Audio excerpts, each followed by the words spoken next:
चलिए दोस्तों, आज के क्लास में हम लोग डिस्कस करने वाले हैं क्लास 10th के चैप्टर नंबर 1 को, रियल नंबर्स। इसके कॉन्सेप्ट्स को देखेंगे आज। इसमें क्वेश्चन आंसर नहीं होंगे। इसके नेक्स्ट वीडियो में क्वेश्चन आंसर आने वाला है। इस वीडियो में सिर्फ कॉन्सेप्ट देखेंगे। तो कॉन्सेप्ट में क्या क्या देखेंगे? यूक्लिड्स डिवीजन लेमा, पहला ये देखेंगे। दूसरा, एलसीएम एंड एचसीएफ हम लोग निकालेंगे तीनों मेथड से। और क्या क्या है इसमें? √5 इज रैशनल नंबर, प्रूव, इसको प्रूव करेंगे। और सिमिलरली इसको भी इरेशनल प्रूव करेंगे। और देखिए, बेसिकली इसमें जो थ्योरम्स हैं 7 हैं, 1.7 तक है, लेकिन सारे जो थ्योरम है सब हम लोग अच्छी तरह से जानते आए बचपन से ही। तो इसमें सिर्फ एक थ्योरम है जो 1.5 है, 1.5, 1.6 और 1.7। तो इन्हीं तीनों थ्योरम को हम लोग अच्छे से जानेंगे, ठीक है। 1.5, 1.6 और 1.7। इसमें से 1.6 जो है वो इसका कन्वर्स है, ठीक है। तो यही सब डिस्कस करने वाले हैं आज की क्लास में। तो स्वागत है आपका ट्रिपल ई क्लासेस में। मेरा नाम है जितेंद्र कुमार। चलिए शुरू करते हैं।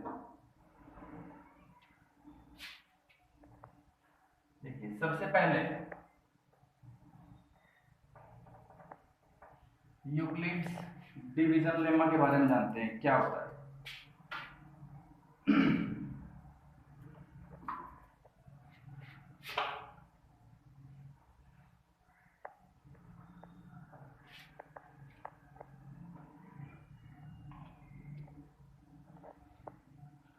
देखिए, यूक्लिड्स डिवीजन लेमा क्या कहता है? जो हम लोग बचपन से सीखते आए हैं वही कहता है। क्या सीखते आए हैं? डिवीजन का एल्गोरिथम क्या है। तो लेमा मतलब क्या है? एल्गोरिथम भी बोल सकते हैं इसको। एल्गोरिथम या लेमा से कोई ज्यादा फर्क नहीं है। तो एल्गोरिथम क्या होता है? एल्गोरिथम होता है एक प्रूवन स्टेटमेंट जिसकी मदद से हम लोग और कुछ प्रूव करते हैं, ठीक है। तो लेमा भी वही है। इसमें डिवीजन एल्गोरिथम हम लोग पहले से पढ़ते आए हैं। डिवीजन एल्गोरिथम क्या होता है? डिवीजन एल्गोरिथम सबको जानते होंगे। Dividend is equal to divisor into quotient plus remainder. सबको जानता है ये, यही है यूक्लिड्स डिवीजन लेमा। सिंपल है ना। देखिए,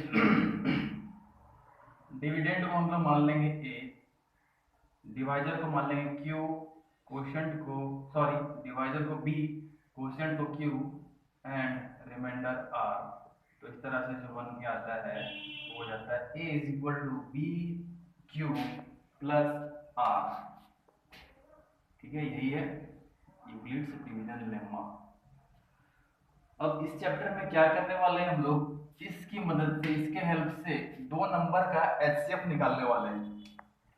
क्या होता है? इसकी मदद से किसी भी दो बड़े बड़े नंबर्स का एचसीएफ निकालना बहुत ही इजी हो जाता है। तो वही देखते हैं कैसे इजी हो जाता है। इसकी मदद से एचसीएफ निकाल के देखते हैं। जैसे मान लीजिए 130 और 420 का एचसीएफ निकालना है। बचपन में क्या करते थे हम लोग? 130 से डिवाइड करते थे 420 को, ऐसे, है ना, ऐसे करते थे। 130 कितने टाइम्स में लगाएंगे इसको? 3 बार में। 39, 390, कितना बच गया भाई? 30 बच गया। 130 जो यहाँ रिमाइंडर बचता था वो नेक्स्ट डिवाइजर बनता था, और जो प्रीवियस डिवाइजर होता था नेक्स्ट डिविडेंड बनता था, याद है? ठीक है, अभी लगाइए। 30 चौक 120, बच गया 10। ये हो गया। फिर से जो रिमाइंडर बचता है वो नेक्स्ट डिवाइजर बनता है, और प्रीवियस डिवाइजर नेक्स्ट डिविडेंड बनता है। 10 दिया 30, और ऐसे तब तक करते जाते हैं जब तक रिमाइंडर हमारा 0 नहीं आ जाए। रिमाइंडर 0 आ गया तो लास्ट डिवाइजर जो होता है वही हमारा एचसीएफ होता है, ठीक है। अब इसी को स्टेप वाइज में लिखेंगे हम लोग, इधर स्टेप वाइज लिखेंगे। स्टेप वाइज कैसे? ऐसे देखिए, डिविडेंड क्या था सबसे पहले 420, तो डिवाइजर क्या था इस रूल के हिसाब से, इस एल्गोरिथम के हिसाब से, dividend is equal to divisor into quotient plus remainder. तो dividend is equal to divisor into quotient क्या था 3 प्लस रिमाइंडर क्या था 30। हो गया। अभी नेक्स्ट स्टेप में क्या हो रहा था, जो रिमाइंडर बच रहा था वही नेक्स्ट डिवाइजर बन रहा था, तो डिवाइजर की जगह पे भी रिमाइंडर आने वाला है। ये जो रिमाइंडर था यहाँ डिवाइजर बन जाएगा, और जो प्रीवियस डिवाइजर था वो भी डिविडेंड बन जाएगा 130। ठीक है, अब 30 से डिवाइड देंगे 130 को कितने बार में, 4 बार में, 30 को 120, बच जाएगा रिमाइंडर 10। हो गया। इसी स्टेप को यहाँ पे लिख रहे हैं अलग अलग करके। ठीक है, अभी ये जो रिमाइंडर बच गया यहाँ पे डिवाइजर बनने वाला है 10, और ये डिविडेंड बनने वाला है 10 into 3 that is 30 plus remainder हो गया 0। रिमाइंडर 0 हो गया, यहाँ स्टॉप हो जाएंगे, और इस बार जो डिवाइजर आया है वही हमारा एचसीएफ हो जाएगा। ठीक है, तो यही है यूक्लिड्स डिवीजन लेमा का कंसेप्ट। चलिए आगे हम लोग देखेंगे एलसीएम और एचसीएफ तीनों मेथड से निकालेंगे। तीनों मेथड कौन कौन से मेथड हैं देखते हैं, तीनों मेथड से निकालने की कोशिश करेंगे। ये समझ में आया सबको? इसी को स्टेप वाइज लिखने को ही बोलते हैं। ठीक है, यूक्लिड्स डिवीजन लेमा।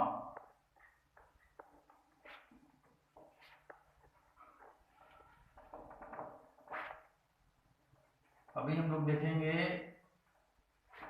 एलसीएम और एचसीएफ तीनों मेथड से निकालेंगे।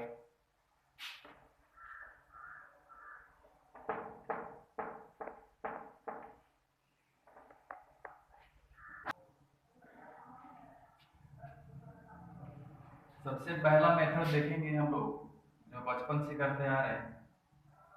तो मान लीजिए कि 16 और 18 का एलसीएम निकालना है, तो क्या करते थे हम लोग, 16 और 18 को ऐसे डिवाइड करते थे 2 से, 8 बार में 2 9 18। अब नहीं जाएगा, कम से कम 2 नंबर कटना चाहिए, नहीं कट रहा है। ठीक है, अब क्या करते हैं, मल्टीप्लाई करते हैं। आई होप कि सबको एलसीएम निकालने आता होगा बचपन से। 2 बटी 16 144। ठीक है, 144 आ गया इसका एलसीएम। इसका एचसीएफ किस तरह से निकालते थे हम लोग बचपन में, 16 से डिवाइड कर देते 18 को, इसे 16 बच गया, तो ये जो रिमाइंडर बच गया नेक्स्ट डिवाइजर बनने वाला है, और प्रीवियस डिवाइजर अभी नेक्स्ट डिविडेंड बनने वाला है। 2 बटी 16 0 आ गया रिमाइंडर। लास्ट डिवाइजर जो होता है ये जो होता है HCF। ये तो आता होगा सबको। अगला मेथड हम लोग देखने वाले हैं जो इसका फुल फॉर्म होता है।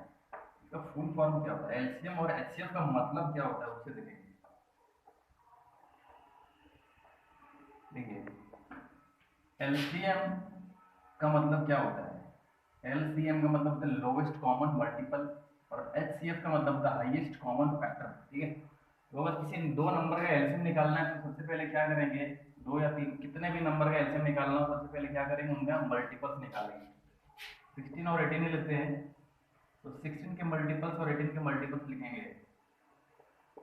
16 32 16 48 16 64 16 पच्चीस 80 16 छः 96 16 सत्ती 112 16 अठी 128। चलिए इतना ही लिखते हैं।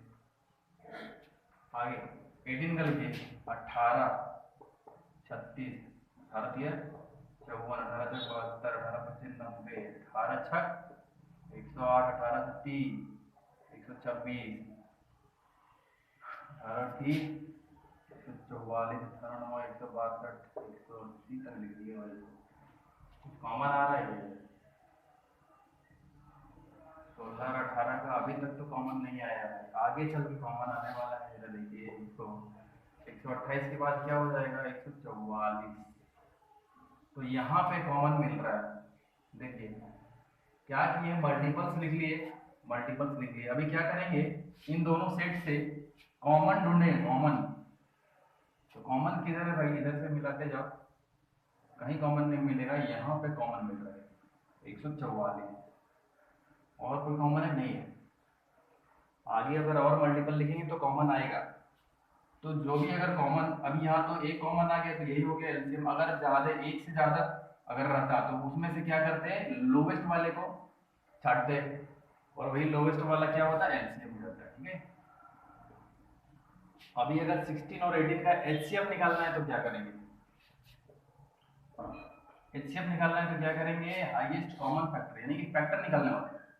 16 के फैक्टर 1 2 4 8 16, ठीक है, 1 2 3 6 9 और 18 फैक्टर्स निकाल लिए। अभी क्या करेंगे, कॉमन निकालने वाले हैं, कॉमन। कॉमन है इधर 1 2, बस इतना ही है कॉमन, 1 और 2 कॉमन आ गए। तो इन दोनों में से क्या करेंगे, हाईएस्ट वाले को पकड़ेंगे। हाईएस्ट कौन है, 2, 2 बजाएगा। ठीक है, ये दो मेथड है, ये फैक्टर मेथड है, ये मल्टीपल मेथड है। इन दोनों मेथड से एलसीएम और एचसीएफ निकाल लिए, और 55 वाला मेथड भी जाना है। अभी तीसरा मेथड क्या है, प्राइम फैक्टराइजेशन मेथड, जो कि इस चैप्टर में काम आने वाला है। प्राइम फैक्टराइजेशन मेथड,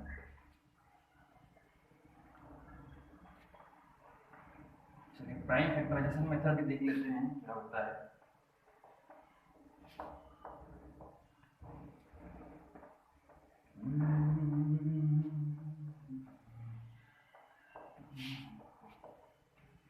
देखिए प्राइम फैक्टराइजेशन, 16 और 18 दो नंबर है, इनके एलसीएम निकालना है। तो क्या करेंगे, सबसे पहले प्राइम फैक्टराइजेशन निकालेंगे।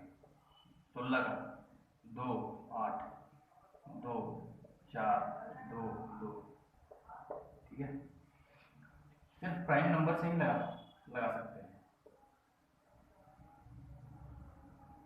2 से लगाते पहले, 2 9 18 3 दिया 9, ठीक है। 16 is equal to 2 into 2 into 2 into 2, 4 times 2, and 18 is equal to 2 into 3 into 3, हो गया, ये लिख लिए। अब क्या करेंगे, एचसीएफ क्या होता है,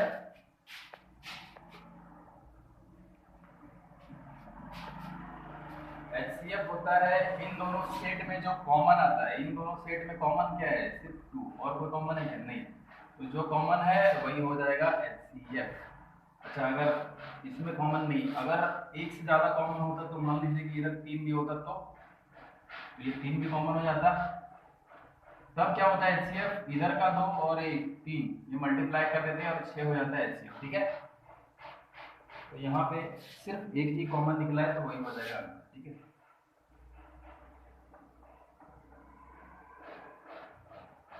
अच्छा अभी एलसीएम क्या होगा, एलसीएम क्या होगा, एलसीएम होने वाला है, जैसे जो कॉमन निकला उसको एक बार लिखेंगे, बाकी जितने भी फैक्टर्स बच गए, जितने भी, उसको इसके साथ मल्टीप्लाई कर देंगे।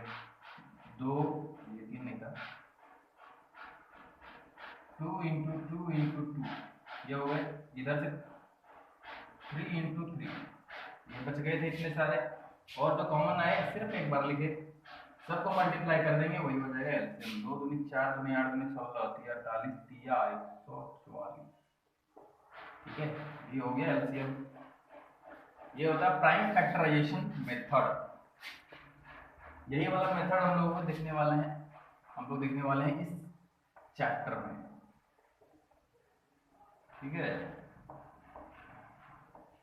अच्छा एक चीज और, अभी 2 नंबर का हम लोग एलसीएम और एचसीएफ निकाल रहे थे, तो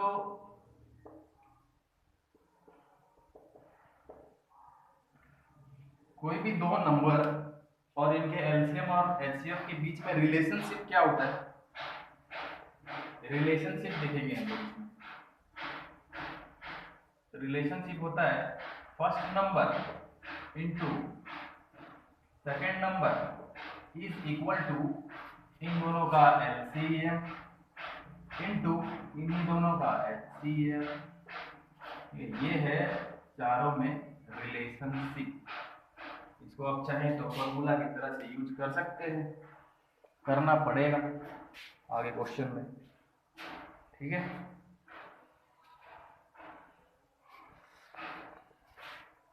तो हम लोगों ने अभी क्या देखा, एलसीएम एचसीएफ तीनों मेथड से देखा, यूक्लिड्स डिवीजन लेवल में खत्म हो गया है। अभी क्या करेंगे, ये वाला देखेंगे थोड़ा सा क्या है, √5 या √3 या √2 इस तरह के नंबर जो होते हैं इरेशनल नंबर्स, उनको प्रूव कैसे करेंगे कि इरेशनल नंबर। अच्छा, इस पे जाने से पहले एक कंसेप्ट देना जरूरी है। सबसे पहली बात कि रियल नंबर्स क्या होते हैं, रैशनल नंबर्स क्या होते हैं, इरेशनल नंबर्स क्या होते हैं, ये जान लेते हैं।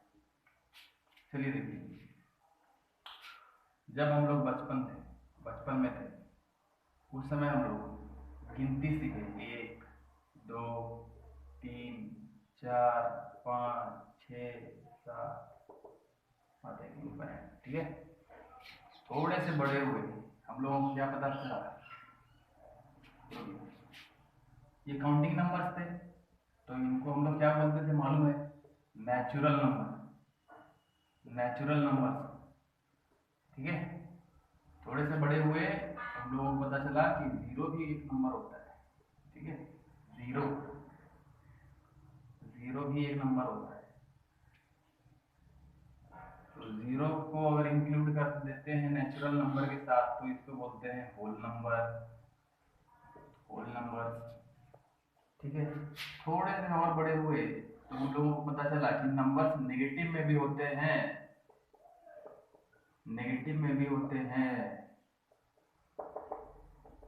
ठीक है।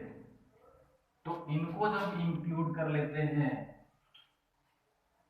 मतलब नेगेटिव नेचुरल नंबर्स, 0 और पॉजिटिव नेचुरल नंबर्स, इन तीनों के संग्रह को क्या बोलते हैं, इंटीजर्स बोलते हैं। अभी नेक्स्ट आता है ये क्या है भाई, रैशनल नंबर क्या होता है, देखिए कोई भी दो नंबर के बीच में, कोई भी दो इंटीजर्स के बीच में ये सब जो नंबर्स हैं वो सब छूट गए हैं, ये सब, तो ये सब जो नंबर्स हैं प्लस ये सब जो इंटीजर्स हैं, इनको साथ में बोलते हैं रैशनल नंबर्स। ये सब जो नंबर्स हैं और इंटीजर्स भी आते हैं उसमें, सबको मिला के बोलते हैं रैशनल नंबर्स, ठीक है। यानी कि सभी इंटीजर्स रैशनल नंबर भी हो सकते हैं, सारे इंटीजर्स रैशनल नंबर के अंदर आते हैं, मगर ये सब जो रैशनल नंबर्स हैं ये सब इंटीजर्स नहीं है, ठीक है।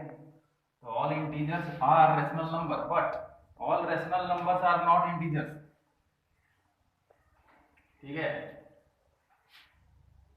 अभी क्या आता है भाई, रैशनल नंबर तो देख लिया आप लोगों ने, ये सब मिला के क्या हो जाता है रैशनल नंबर। इरेशनल नंबर्स क्या होते हैं, इररेशनल नंबर्स ऐसे नंबर्स होते हैं जिनका डेसिमल एक्सपेंशन एंड ही नहीं करता कहीं, टर्मिनेट ही नहीं करता कहीं, तो आते जाता है। जैसे √2 का वैल्यू क्या होगा, 1.414 आते जाता है ना, आते ही जाता है, ये कहीं टर्मिनेट नहीं करता है। तो भैया जब आते ही जाता है तो इसको p/q के फॉर्म में कैसे लिख पाएंगे, नहीं होगा, ठीक है। तो इनको बोलते हैं इरेशनल नंबर्स। चलिए अभी आते हैं रियल नंबर्स। रियल नंबर्स क्या होते हैं, रियल नंबर्स होते हैं rational numbers plus irrational number, इन दोनों के संग्रह को क्या बोलते हैं, रियल नंबर्स। ये रियल नंबर हो गए, ठीक है। यहाँ तक जान लिया आप लोगों ने। अभी आते हैं प्रूफ करने पे। कि √5 या √3 या √2 ये से इस तरह के जो नंबर हैं इनको इरेशनल कैसे प्रूफ करेंगे, ये जरा देखिए।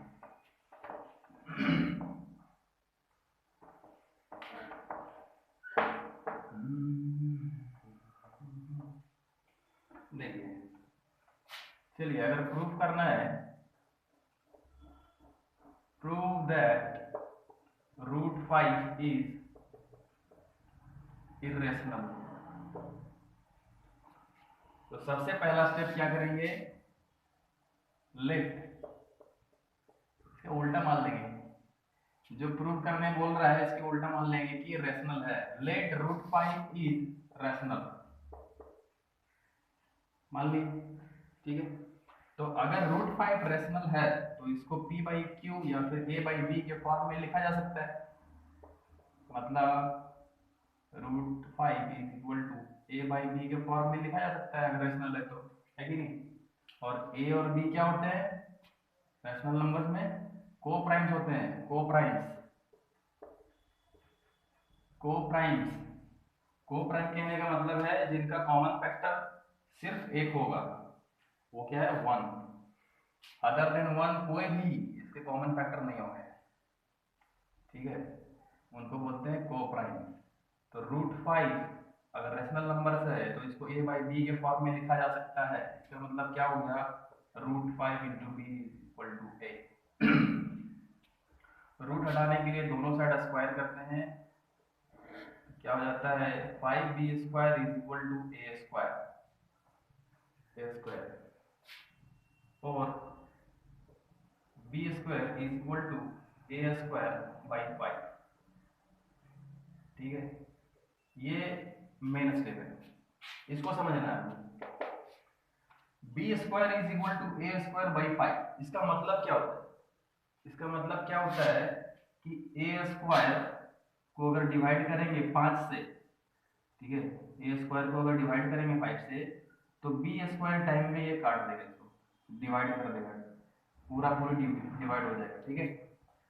इसका मतलब क्या हुआ कि A² का फैक्टर है 5 जो कि B² टाइम में इसको डिवाइड कर दे रहा है, ठीक है। तो जब A² का फैक्टर है, A² का फैक्टर है अगर 5 तो A का भी फैक्टर होगा 5, ये थ्योरम है 1.3 कि अगर A² का फैक्टर है 5 तो A का भी फैक्टर होगा 5, ठीक है। तो यहां से हम लोग लिखेंगे it means A² has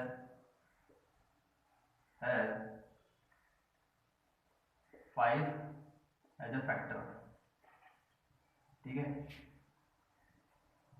so A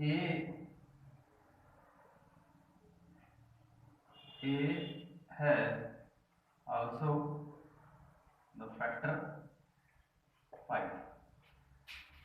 इसको अपने लैंग्वेज में लिख लेना है किसी भी तरह से कि A² का अगर फैक्टर है 5 तो A का भी फैक्टर होगा 5, ठीक है। यहाँ पे आते हैं, तो जब A का फैक्टर होगा 5, इसका मतलब ऐसे लिख सकते हैं इसको, A का फैक्टर है अगर 5 तो 5 से अगर डिवाइड करेंगे A को तो किसी भी टाइम में ये डिवाइड कर दे रहा है, मान लेते हैं C टाइम्स में डिवाइड कर देता है, ठीक है, C टाइम्स में डिवाइड कर देता है। तो क्या हो गया यहाँ से A = 5C। अभी A = 5C जो है इसको पुट करेंगे इस इक्वेशन में तो क्या मिलेगा, देखिए 5B² = 5C का होल स्क्वायर, तो 5B² = 25C², 5 तो B² = 5C² और B²/5 = C²। फिर से ये स्टेप इंपॉर्टेंट है, इसका मतलब क्या हुआ कि B² का 5 जो है फैक्टर है जो C² टाइम में इसको डिवाइड कर दे रहा है। इसका मतलब ये हुआ, स्टेप का मतलब ये हुआ कि 5 से अगर डिवाइड करेंगे B² को तो C² टाइम में डिवाइड कर देगा, ठीक है। तो यहां से हम लोग क्या लिख सकते हैं, इट मीन्स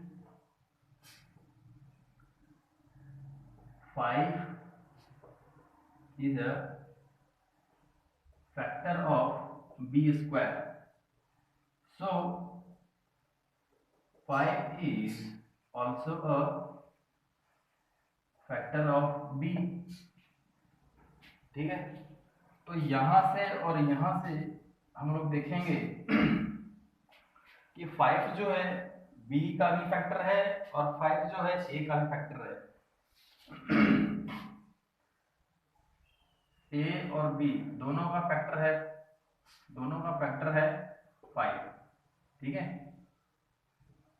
लेकिन यहाँ पे सबसे पहला स्टेप ये वाला, यहाँ पे क्या था, a और b क्या है, को प्राइम, मतलब सिर्फ एक ही कॉमन फैक्टर होगा, वो है 1।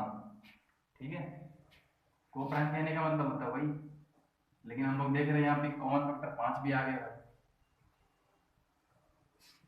तो यहां से क्या होता है, जब कॉमन फैक्टर सिर्फ एक ही था 1, तो 5 कैसे आ गया। तो एक स्टेप लिखना पड़ेगा यहां से कि a and b has a common factor, that is 5, but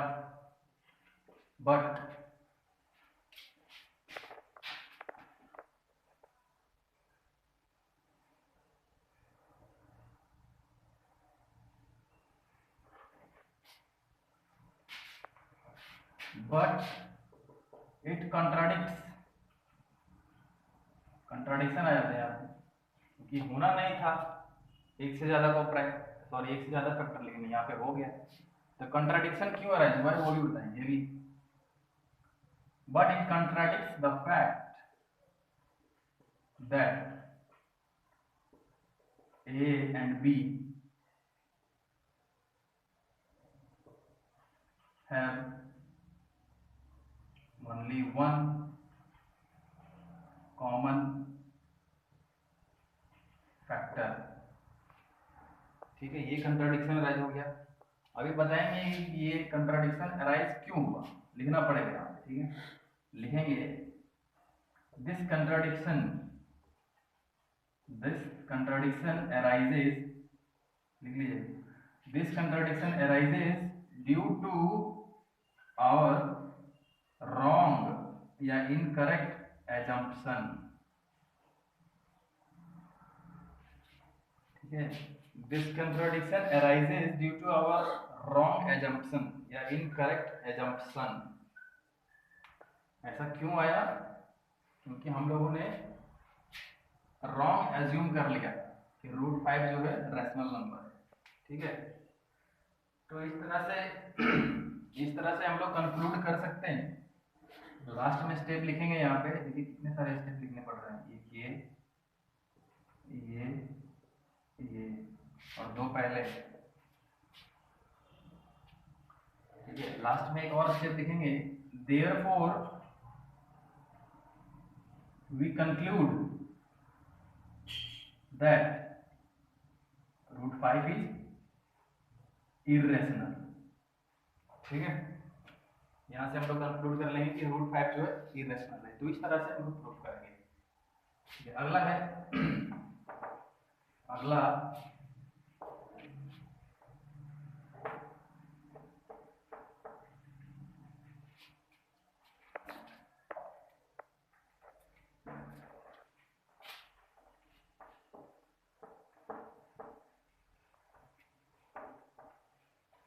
हम लोग देखेंगे 5 - √3, इसको इरेशनल प्रूफ करना है। ठीक है, इसको इरेशनल प्रूफ करना है, तो क्या फिर से उसी तरह से करेंगे, इतने सारे स्टेप लिखेंगे नहीं, इसको थोड़ा इजी बनाते हैं। इसको भी मान लेते हैं क्या, लेट 5 - √3 इज रैशनल। रैशनल को क्यू से डिनोट करते हैं। ठीक है, इज रैशनल। तो अगर रैशनल है भाई, तो a बाई बी के फॉर्म में लिखा जा सकता है, बिल्कुल। अभी क्या करेंगे, रूट थ्री को अलग करेंगे, रूट वाले टर्म को अलग करते हैं, ठीक है, रूट वाला डिजिट अलग करते हैं। तो क्या हो जाएगा, 5 minus a by b is equal to root three, अलग हो गया, ठीक है। एलसीएम लिखें, क्या बनेगा ये, 5b minus a is equal to root three. तो देखिए यार, ये स्टेप समझिए, यही इसमें मेन इंपॉर्टेंट है। रूट थ्री को हम लोग क्या लिख दिए, पी बाई क्यू के फॉर्म में लिख दिए, न्यूमरेटर और डिनोमिनेटर के फॉर्म में लिख दिए रूट थ्री को। इसका मतलब क्या हुआ, रूट थ्री हो गया रेशनल नंबर, है कि नहीं, जो कि हो नहीं सकता है, क्योंकि हम लोग पहले जानते हैं कि रूट थ्री क्या है, इरेशनल नंबर है। थ्योरम ये रूट थ्री इरेशनल है, लेकिन हम लोग पी बाई क्यू के फॉर्म में लिख दिए हैं, तो ये यहाँ पे रेशनल हो गया भाई। यहाँ पे एक स्टेप लिखना पड़ेगा,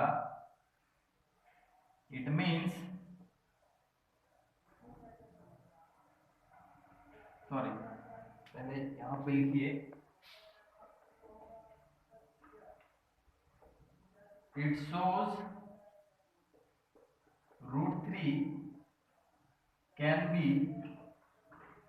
written in the form p by q. So root 3 is rational, है कि नहीं, but it contradicts the fact that root 3 is irrational, ठीक है, but it contradicts the fact that root 3 is irrational, ये लिख लीजिएगा। और लास्ट स्टेप लिखिएगा, therefore, सॉरी एक स्टेप और लिखना पड़ेगा, यहाँ स्टेप लिखिएगा, दिस contradiction, ये वाला step, this contradiction arises due to our wrong assumption, ये स्टेप लिखिएगा, ठीक है, स्टेप दोहराना है, ये वाला फिर से ये वाला, ठीक है, this contradiction arises due to our wrong assumption, और लास्ट में स्टेप लिखिएगा, therefore we conclude that 5 minus root 3 is rational, इस तरह से प्रूफ करना है कि नहीं। बड़ा ही बोरिंग लग रहा हो, पता है, चैप्टर 1 सबका बोरिंग होता है।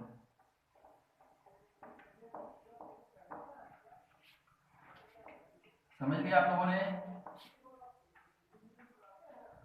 लास्ट हम लोग देखने वाले हैं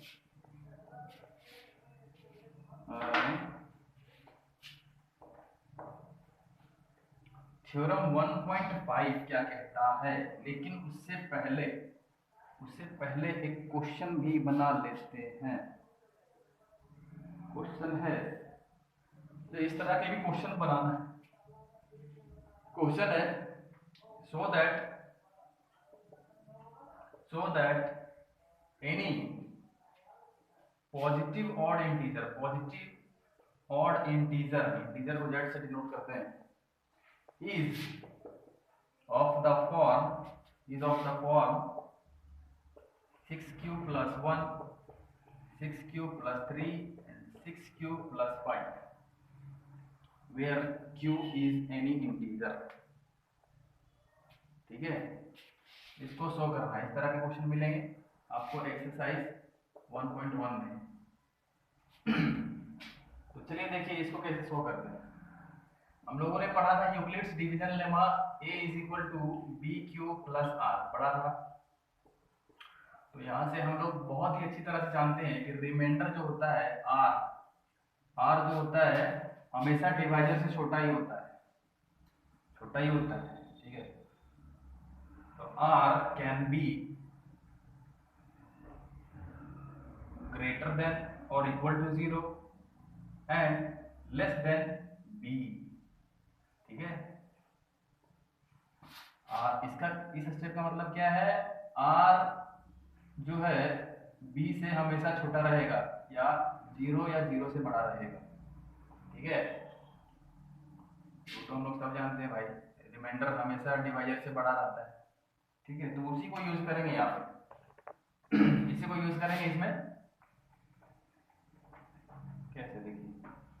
मान लीजिए let b equal to 6, divisor को मान लिए 6, तो भैया अगर डिवाइजर 6 है तो रिमाइंडर क्या क्या आ सकता है, रिमाइंडर की पॉसिबिलिटी क्या क्या हो सकती है, 6 से तो छोटा ही होगा, तो 0 हो सकता है, 1 हो सकता है, 2 हो सकता है, 3 हो सकता है, 4 हो सकता है और 5 हो सकता है, 6 नहीं होगा, ठीक है। 6 होगा तो एक बार और डिवाइड कर देंगे।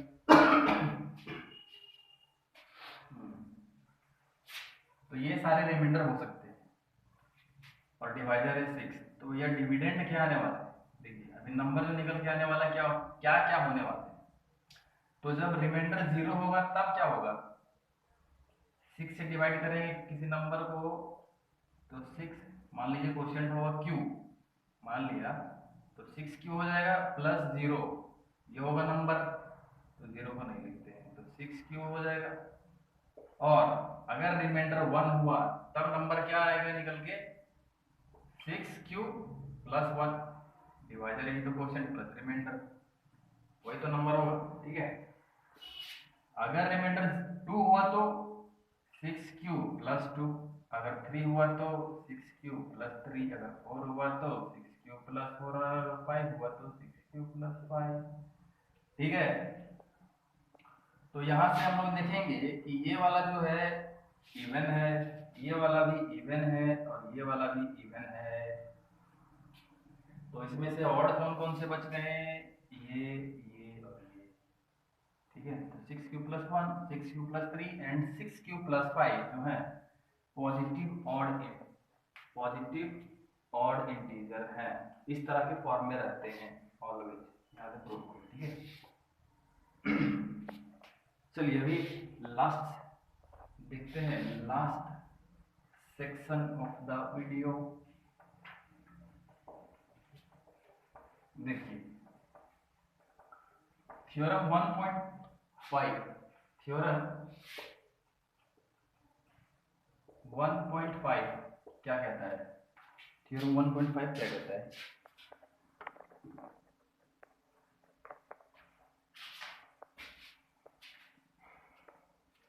थ्योरम 1.5 कहता है कि अगर किसी रेशनल नंबर का डेसिमल एक्सपेंशन, किसी रेशनल नंबर का डेसिमल एक्सपेंशन अगर टर्मिनेट कर जाता है, टर्मिनेट कर जाता है मतलब पॉइंट के बाद कुछ नंबर आके टर्मिनेट कर जाता है, एंड हो जाता है, तो Q का प्राइम फैक्टराइजेशन जो होगा, Q का प्राइम फैक्टराइजेशन जो होगा वो इस फॉर्म में होगा, 2 का पावर n एंड 5 का पावर n, इस फॉर्म में होगा, ये कहता है थ्योरम 1.5। इसका कहने का मतलब क्या है कि अगर किसी भी रेशनल नंबर का डेसिमल एक्सपेंशन टर्मिनेट कर जाता है, टर्मिनेट कर जाता है, तो Q का प्राइम फैक्टराइजेशन इस फॉर्म में होता है। इस फॉर्म में कहने का मतलब है Q का फैक्टर जो है या तो 2 या तो 5 या फिर 2 और 5 दोनों हो सकता है। अगर इन दोनों के अलावा कुछ और भी आगे नंबर्स तो वो नॉन टर्मिनेटिंग रिपीटिंग हो जाएगा, जो कि 1.7 हो जाता है, थ्योरम 1.7 कहता है, ठीक है। एग्जांपल देखते हैं इसका,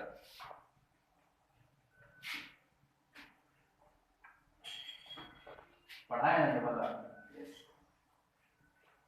इसका एग्जांपल लिखते हैं, जैसे 13/3125 ये एक रैशनल नंबर है, इसको पता करना है कि इसका डेसिमल एक्सपेंशन जो होगा टर्मिनेट करेगा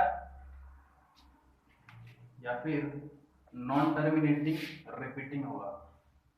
तो इसके डेनोमिनेटर का प्राइम फैक्टराइजेशन करके पता कर सकते हैं। देखिए 3125 प्राइम फैक्टराइजेशन करते हैं, 5 से 625, 5 से 125, 5 से 25, फिर से 5 और 5, क्या आ गया 5, 1 2 3 4 5, 5 का पावर 5 आ गया,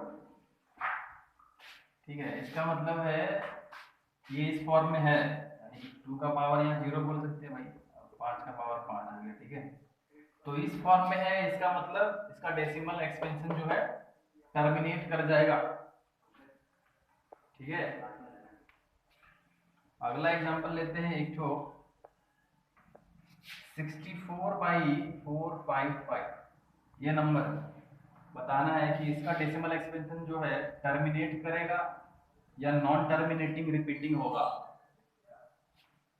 इसका प्राइम फैक्टराइजेशन लीजिए 455 का 5 से 5 9 45 से 3 13 सत्ती काम होता है ना, 13 सत्ती काम और नहीं होगा। क्या आ गया 5 7 और 13। इसका मतलब ये किस फॉर्म में है 5 × 7 × 13।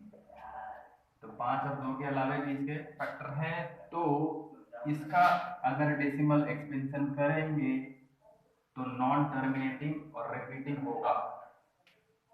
ठीक है, तो यही सब कॉन्सेप्ट है चैप्टर 1 में रियल नंबर्स में। तो आज का क्लास करते हैं एंड।